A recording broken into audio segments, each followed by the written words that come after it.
স্বাধীনতার পর এ পর্যন্ত কয়েকজন রাষ্ট্রপতি ২৬ জনের দণ্ড মওকুফ করেন, যার মধ্যে বর্তমান রাষ্ট্রপতি ২২ জনের দণ্ডাদেশ মওকুফ করেছেন।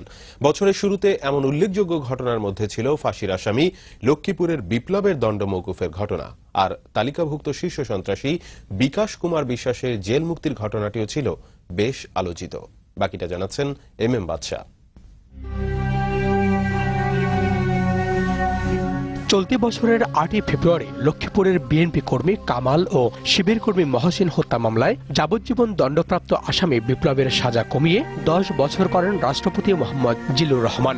আসামি বিপ্লব পৌর মেয়র ও স্থানীয় আওয়ামী লীগ নেতা আবু তাহেরের ছেলে। এর আগে অ্যাডভোকেট নুরুল ইসলাম হত্যা মামলায় তার ফাঁসির দণ্ড মওকুফ করেন রাষ্ট্রপতি। এদিকে ডজন খানেক মামলার আসামি শীর্ষ সন্ত্রাসী বিকাশ কুমার বিশ্বাস দীর্ঘ ১৫ বছর জেলে থাকলেও ১৪ ডিসেম্বর মুক্তি পায় সে। শুরুতে খিলগাঁও এলাকায় সন্ত্রাসী কার্যকলাপ চালালেও পরে আপন ভাই শীর্ষ সন্ত্রাসী প্রকাশের সঙ্গে মিরপুরে আস্তানা গাড়ে।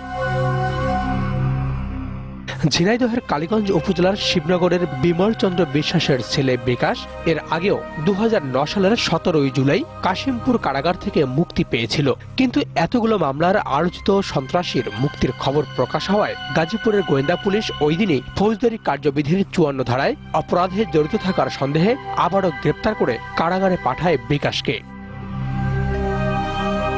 কিন্তু ১৩ ডিসেম্বর ঢাকার বিশেষ জজ আদালত থেকে জামিন পায় সে। তবে দণ্ডপ্রাপ্ত ও চিহ্নিত সন্ত্রাসীদের এভাবে সাজা মওকুফের ঘটনায় উদ্বিগ্ন বিশ্লেষকরা। সাজা মওকুফের সংস্কৃতি হচ্ছে এটা দায় মুক্তির সংস্কৃতিরই অংশ। ভিকটিম ফ্যামিলিগুলো তো প্রধানত বিচারহীনতায় ভোগে।